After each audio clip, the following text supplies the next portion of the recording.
Bienvenue sur cette nouvelle vidéo. Donc aujourd'hui on va réaliser un poulet au cidre et je vous recommande cette recette si vous avez du monde, des invités ce week-end à la maison. Et c'est une recette qui peut se faire la veille et être échauffée le lendemain, et c'est vraiment une recette qui est super simple. Donc avant de commencer, n'oubliez pas de vous abonner à ma chaîne pour recevoir toutes mes prochaines vidéos. Alors on va commencer avec du poulet. Donc ici j'ai pris des cuisses de poulet, mais vous pouvez prendre également un poulet entier que vous allez découper vous-même. Pour plus de facilité, moi j'ai pris des cuisses directement.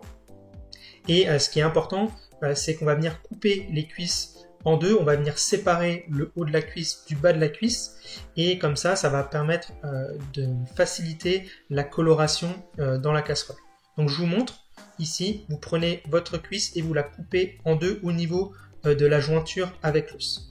Ensuite, une étape aussi importante, c'est que vous allez enlever les petits morceaux de peau qui dépassent. Vous pouvez aussi enlever les morceaux de gras s'il y en a. Et comme ça, vous allez, entre guillemets, nettoyer votre cuisse et elle sera parfaite pour la cuisson. Donc pour la cuisson, c'est très simple. On prend une casserole, on la fait chauffer à feu moyen fort. On y ajoute du beurre et de l'huile. Donc j'ajoute de l'huile pour éviter que le beurre ne brûle. Et là, je vais ajouter mes morceaux de poulet côté peau pour avoir une belle coloration de la peau. Donc je mets tous mes morceaux dans la casserole, j'aplatis bien pour que la peau soit bien en contact avec le fond de la casserole. J'oublie pas de bien assaisonner mes filets, mes cuisses de poulet. Et pendant qu'elle colore, je vais pouvoir attaquer la garniture. Donc la garniture, c'est super simple. On prend des échalotes, on vient les couper grossièrement, pas besoin de les couper finement vu que ça va cuire pendant 45 minutes. Voilà, vous prenez pas trop la tête avec ça. Ensuite, je mets ça de côté et je vais venir tailler mes champignons. Donc pour les champignons, j'enlève un morceau du pied et je viens les éplucher. Alors les miens n'étaient pas très beaux, du coup je les ai épluchés. S'ils sont propres, vous n'êtes pas obligé. Et s'il y a un petit peu de terre, vous pouvez légèrement les passer sous l'eau, il n'y a pas de souci. Donc voilà, moi j'épluche bien mes champignons. Et ensuite, je vais les détailler. Donc pareil pour le taillage, vous ne prenez pas trop la tête. Vous pouvez, moi je les ai coupés en 4, en 6, suivant la grosseur. Il faut quand même que les morceaux soient assez gros parce que ça va cuire longtemps. Si vous voulez pas avoir des champignons en charpie, je vous conseille de les couper quand même, de couper des morceaux assez gros. Ensuite, pendant que je fais ma préparation, je surveille quand même mes cuisses et quand je vois qu'elles sont bien colorées, je peux les retourner. Ensuite, j'attends que ça colore bien en dessous également. Et là, je peux débarrasser dans une assiette mes cuisses de poulet qui auront bien coloré. Donc là, on voit qu'il y a beaucoup de sucre de cuisson au fond de la casserole, donc c'est ça qu'il faut récupérer. Alors ce que je fais, moi, c'est que je dégraisse un peu ma casserole parce que le poulet a aussi rendu du gras. J'en garde juste un tout petit peu quand même pour pour faire suer mes échalotes. Et là, je peux ajouter mes échalotes. Si le feu est un peu trop fort, vous pouvez le baisser légèrement. Mais il faut quand même rester sur un feu assez vif. Donc là, je fais bien revenir mes échalotes pendant 20 secondes, à peu près 15-20 secondes. Ça va très vite parce que votre casserole sera déjà très chaude. Ensuite, j'y ajoute des lardons fumés. Alors, vous n'êtes pas obligé d'en mettre. Moi, j'en mets parce que j'avais une boîte au frigo, donc je l'ai mis. Mais c'est sympa, ça va apporter un petit côté fumé à votre plat que moi j'aime beaucoup. Ensuite, au bout de 2-3 minutes, je vais pouvoir rajouter mes champignons. Et là, mes champignons, je vais les faire bien revenir pendant à peu près 4-5 minutes pour vraiment évacuer une grosse partie de l'eau de végétation des champignons. Donc on va voir après, ils vont bien réduire. Donc là, ils ont bien réduit. Donc une fois qu'on est à ce stade-là, je vais pouvoir remettre mon poulet qui sera bien doré.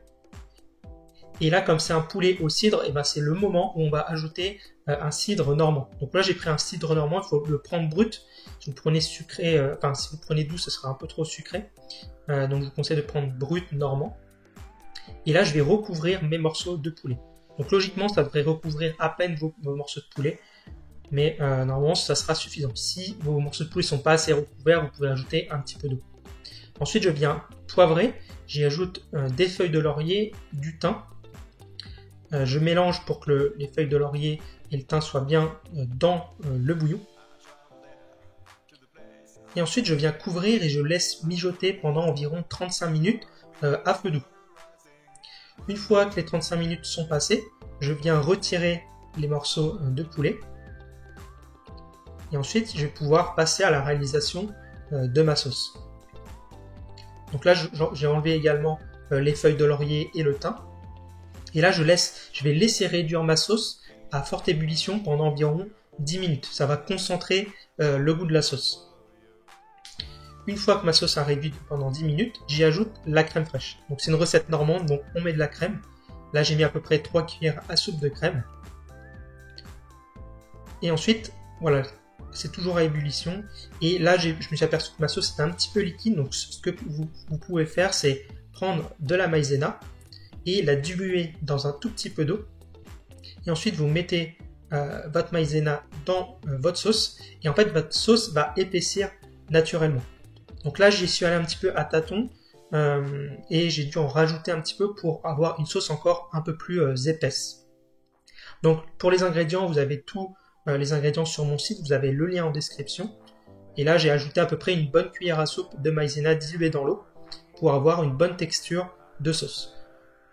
Ensuite, vous pouvez en ajouter un peu plus si vous voulez une sauce un peu plus épaisse. Ensuite, une fois que ma sauce est réalisée, je vais pouvoir rajouter mes morceaux de poulet et je vais bien les mettre dans la sauce pour qu'ils s'imbibent de la sauce.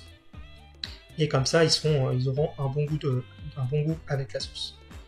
Donc voilà, j'espère que cette recette vous a plu. J'ai accompagné ce poulet au cidre avec une purée de pommes de terre toute simple.